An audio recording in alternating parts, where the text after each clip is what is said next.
Great. Good afternoon, everyone, and welcome to the Detroit Promise Facebook Live. Today, we are going to be discussing what are the next steps after you have signed your commitment form. My name is Christina Johnson, and I'm here with my colleague who will introduce herself. Hi, everybody. My name is Kenesha Williams. And we are going to, as always, get started with announcements from the Detroit Promise. So, first and foremost, today is Monday, and that means that we are starting up another week of group college advising. So, please join us for group college advising starting at 4:45 p.m. today. Come in and ask any questions that you have about the financial aid process. We will be working on scholarships and just overall navigating the college experience, and also ask questions about the Detroit Promise, how it works, and how to sign your commitment form. As you all know, you should have received a new email with the new commitment form link because the commitment forms that you all signed in the system in Kaleidoscope do not work because of technical issues on Kaleidoscope side. So if you have gotten another email to sign your commitment form again at in the middle of last week, then please sign that commitment form again so that you can be up to date. So again, scholarships are open. There are 3 different scholarships that are due on June 4th of 2021. So please start applying today. If you need to know what those scholarships are, we will link those in the chat of this presentation. Kenesha, if you would like to take a couple of announcements. Yep. And so, of course, May is decision month. So hopefully, if you're a senior, you've made those decisions. If not, you still have time, but really try to get that done this month because you do have other things to follow up with whatever college that you decide to go to. And we'll be talking about that today. What are those next steps? And then community college admit days. So be on the lookout for those. We'll definitely share more information on exactly what to be looking for. So watch our page for that information for those admit days. And then we're going to get started on our what's next. So a lot of you by now have either signed your commitment form or signed that second commitment form. As you know, you will have to redo that. So after you sign that commitment form, what is next? What do you have to do? So really, it's going to be submitting your FAFSA. If you have not done your FAFSA, you have to do your FAFSA to get the Detroit Promise Scholarship. So even if you think, oh, I have a full ride, I don't need to do my FAFSA. Almost every scholarship that you apply to, they require you to have your FAFSA submitted. So please get that FAFSA done. And then after your FAFSA, you have to make sure that any verification needed is done. Colleges will not give you an award letter until that verification is done. So they may need additional tax information, or they may need additional information from your parents that really show like this is what my finances are, and everything that I put in my FAFSA is true. So make sure that you're looking out for that FAFSA verification, because that is how you're going to get your financial aid award letter. It's really important that you get your FAFSA done. And then also understanding your financial aid award letter. So Christina and I, we do the group advising. You can also schedule one-on-one advising if you aren't sure what your award letter means. In that award letter, we can talk to you about the differences between a loan, a grant, or a scholarship, or even work study that appear on your financial aid award letter. You have to know exactly what is on your award letter so that you know exactly what you're going to be paying for school. And then also, a lot of students see that, oh, I got a scholarship, but you have to know, is that scholarship renewable? And if it is renewable, what are the requirements for me to keep that scholarship? So maybe in your first semester, you get a 2.8 GPA, but you have to have a 3.0 to keep your scholarship. Are you going to be able to keep going to that school if you don't have that scholarship? So these are really important things that you need to know before committing to any school. You have to know exactly what your scholarship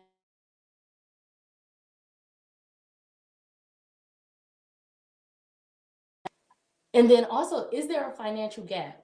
When you're looking at your award letter, you have to see if that financial gap is is doable. So that could mean after all of your scholarships, after all of your grants, after all of your loans, you still have a balance of maybe a few $1,000 or $1,000 or $500, whatever that amount is.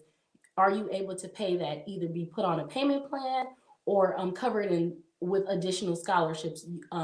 So in every award letter, they will they may not put it in clear words that this is your financial gap, but you can come talk with us who are college advisors or the financial aid department at your school to know exactly what your financial gap is going to be.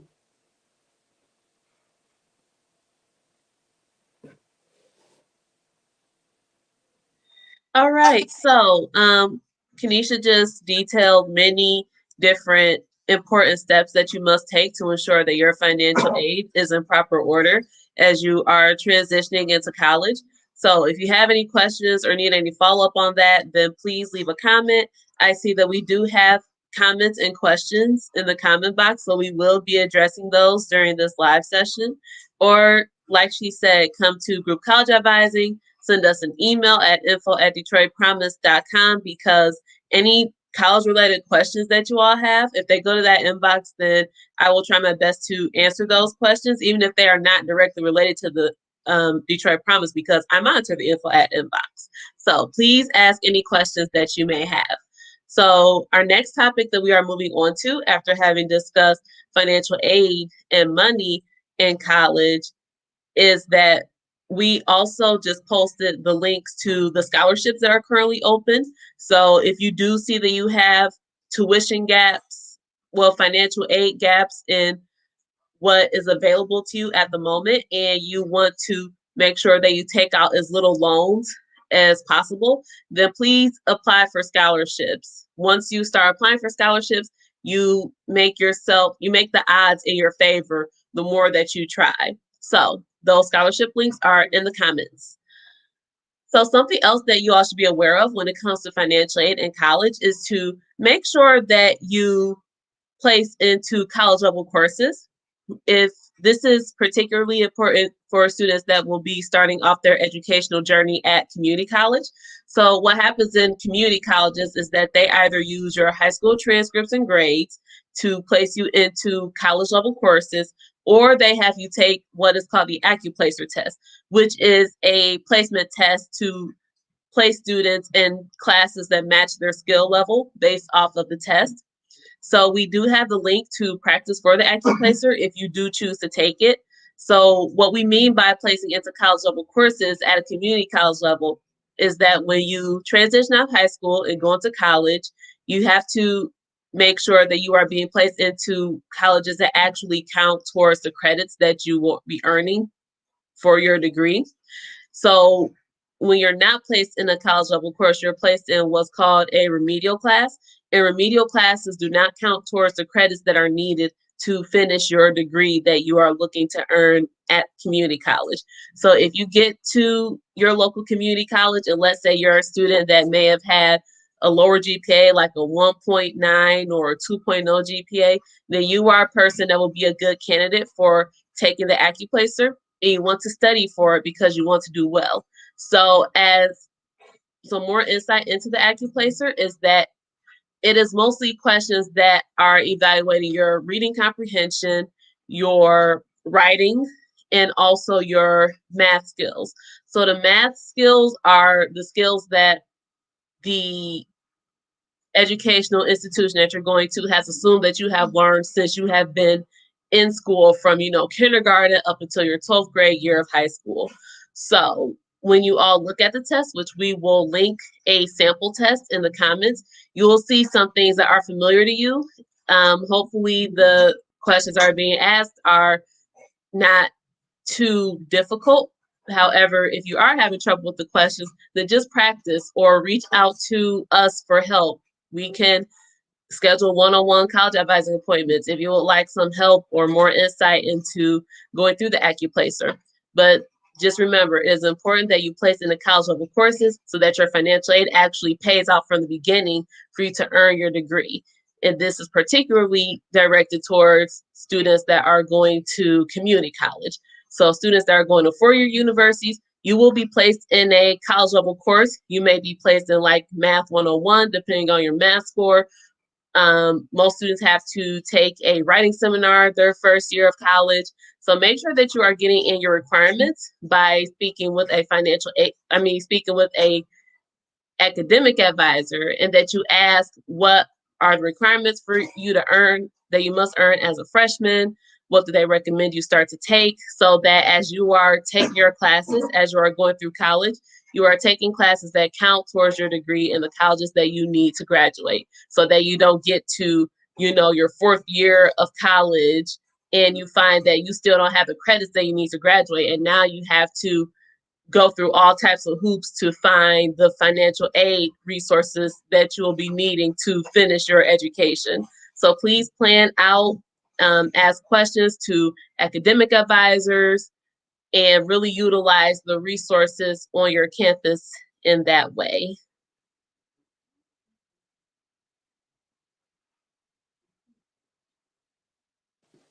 Another thing that I want to add is that your orientation. Every college is going to have some type of orientation, student orientation that students are going to have to go through. And what that orientation is just really getting you acclimated to what to expect on a college campus. They tell you, how to talk to financial aid. They tell you, who your academic advisor is, depending on what program you're in. So you really want to take this orientation serious, because a lot of times they actually schedule your classes during that orientation.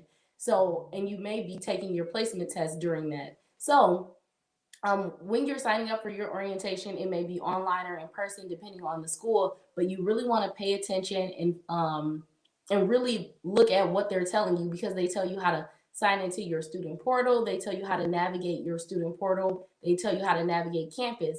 So this is one of the biggest things, that student orientation. So that's something that you really want to get scheduled in as soon as you find out which college that you're going to, that you've selected. And something that me and Christina were talking about is that when you schedule your classes, you are in control of your schedule. So if you're not taking 100% online courses, make sure that the times that you're scheduling are going to work for you. A lot of students are like, oh, I woke up early for high school, so I can definitely wake up early for college classes. If you're not a morning person, do not schedule an 8 a.m. class. I scheduled an 8 a.m. class and I regretted it. I missed class so many times because I just could not wake up. So it's really, you have to know yourself, because you're in charge of your schedule. You're in charge of getting yourself to class. So you aren't going to have a parent or guardian waking you up like, okay, let's go to school. So you really have to be sure that you're able to go to class and do that, whatever type of schedule that you plan for yourself. Definitely. Me and Kenesha did talk earlier about how, as freshmen in college, we both ended up taking a 8 a.m. class. My 8 a.m. class, it was good content, good class. However, I definitely could have waited longer into my educational journey to have taken that course, because it would have been offered again, and maybe it would have been offered at a later time in the day. So please choose wisely. If you can help it, make sure that your college courses don't start until at least 9 a.m., because 9 a.m. is a good time to get up, because you're getting up when the sun has risen, especially since most of us are from Michigan that are on this live, and we'll be going to college in Michigan. And we know the weather here in Michigan, and in the fall and in the winter, we know that the sun does not always show up, or if it does, it's going to show up later on in the morning. And it really does matter when you are going through college, because you have so many things on your plate and your body really needs rest. So please try and get those 9 a.m. classes as you are going through your college journey, as you're making it to junior status and even senior status. You may find that you don't have any classes on Fridays, for example. By the time I was a junior in college, I had no Friday courses, or my earliest class started at 10 a.m. or 11 a.m. So please make sure that you are really intentionally making your class schedule. And if something doesn't look right, then change it. Find an alternative. There is an alternative for mostly every single class that you have to take. So just make sure that your schedule works for you instead of you working for your schedule because you make it. Something else we would like to mention. Kenesha already mentioned how important it is to pay attention to new student orientation messages. Make sure that you check your spam and your junk folders in case your emails have gone in there by mistake that are from your college or university. Remember to watch out for those scam emails. Your college or university should never be asking you for personal information over email, like your social security number or anything like that, unless you reached out to the Office of Financial Aid first. So if you need to talk to the Office of Financial Aid about any business, make sure that you go on your school's website, you leave a message, give them a phone call, or that you do email them, use your student ID number, but do not give your social security number over the phone or over email to anyone that is just reaching out to you, because that happens every year when students are incoming freshmen to college. Scammers use that as an opportunity because freshmen don't know any better but to give their information if it's asked for. So watch out for that. And also make sure that if you plan to live on campus, that you understand if your university requires a vaccine to be on campus, then you might have to sit it out for a year if you're not ready to get the vaccine. It's not a bad thing to be ready. However, you do have to follow your university's rules unless you have different health problems or anything like that that would have that waived for yourself. So please make sure that you are aware. It's also a way to save money to go ahead and do it online if the option is there. So make sure that you are familiar with your college's rules and standards as we are going back to being um, together in certain areas, certain places. And also, we wanted to leave you all with some more information. Oh, and of course, we wanted to talk about transferring with the Detroit Promise Scholarship in particular. So we get this question often, and it is a great question. Students that are going to four-year institutions as freshmen ask if they can transfer to another four-year institution with the Detroit Promise. So the hard answer for that is no. The Detroit Promise does not allow students to transfer between four-year institutions with the Detroit Promise because the institution that you are going to with the Promise, the four-year institution, they are assuming that you will be there for the full 4 years with the scholarship, and they budget your scholarship money into the school's budget. So it would be a no if you want to transfer between four-year institutions with the Detroit Promise. Usually that would be a no. However, if you are a student that's starting out at a two-year college that would like to transfer to a four-year, the Detroit Promise encourages that. They support that. You just have to be well versed on those transfer options because they are specific. So we will link them in the comment section here before we go. And also, we are going to go ahead and start addressing some of the comments and questions that have been left in the comment section so far. So if you have any more questions, go ahead and let us know because this is our question and answer time at this point.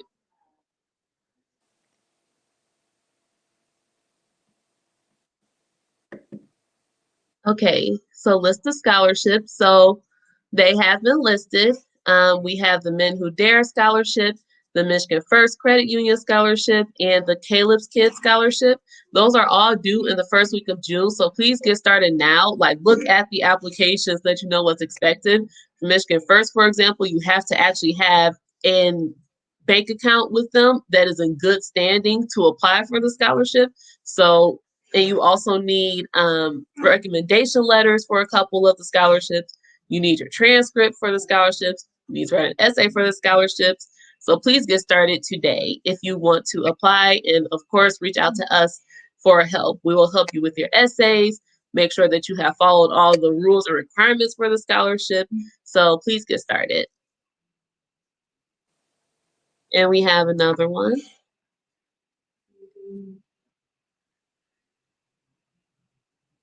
Okay, so it says, I have received another email to sign the commitment form again, and I did sign it.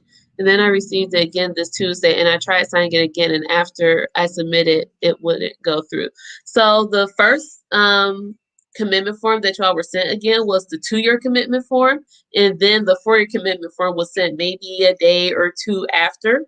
So if you plan on going to a 2-year college and you already signed that second commitment form that was sent out, then you are all good. However, if you plan on going to a 4-year and you sign you tried to sign that 4-year one and it will let you through.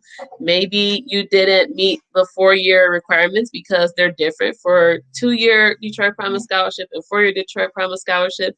So in order for us to give you the best answer, we will really have to talk to you one-on-one. So if you would like to email us at info@detroitpromise.com, we can schedule a time to discuss your particular situation.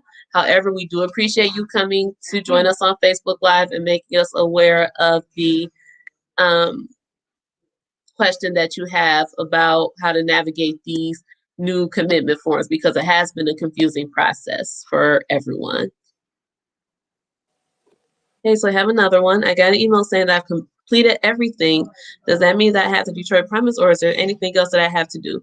So if you've gotten an email saying that you have fulfilled all the requirements on the Detroit Promise Scholarship organization side, then you are all good. Your next step is to maybe follow up with your school's financial aid office and make sure that you have followed up with all the Detroit Promise requirements for your school, for the school that you're going to.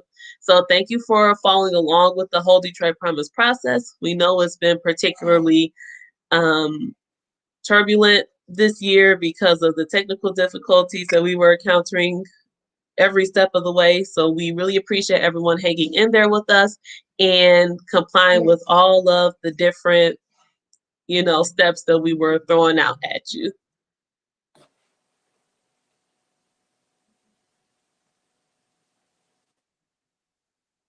All right, so if those are all the comments for now, we will stick around for a couple more moments. We did put the group advising information, the link to join. So you just click here to join us at 4:45 p.m. today, and I'll be there for group advising. And we also linked the AccuPlacer testing practice. So this link takes you to the College Board website, in which you will be able to see the AccuPlacer practice test, and you can even download the practice test app to your phone, in which you get a practice question a day with feedback on how to answer the questions well, and just different ways to strategize to do your best so that you are placed in the proper college level courses if you're going for a 2-year school. And it's also good practice for if you're going to a 4-year institution, just to make sure that your skills are still tight for students that are attending a 4-year institution as well.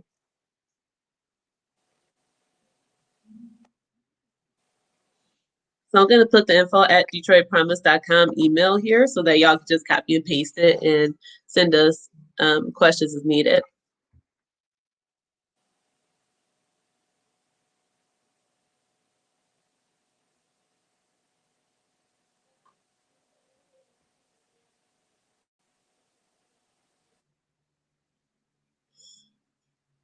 Oh. Okay, so this is a good question. Where do you email to schedule one-on-one appointment? You can email us right here at info@detroitpromise.com, and I will see your message. Another email that you can also email us. Should we give the support DCAN email address too, Kanisha? Mm-hmm. Yep. Okay. So I'm also gonna link the support DCAN email.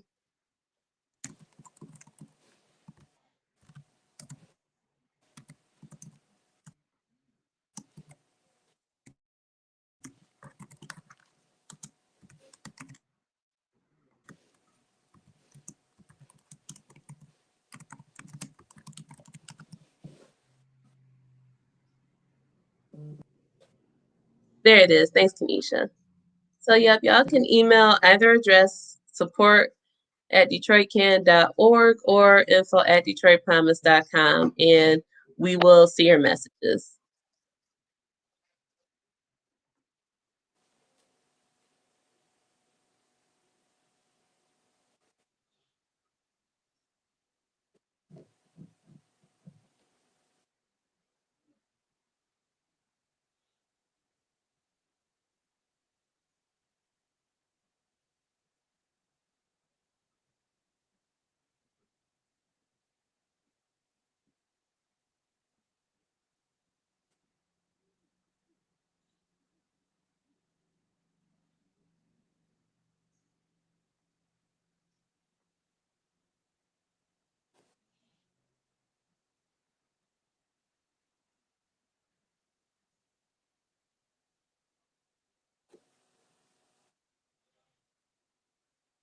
Okay, so it looks like we don't have any more questions, but you can always reach out to us through email, or you can comment on this post here, or on our social media, and we will gladly get back with you. Have a good one, everybody. Thank you for joining.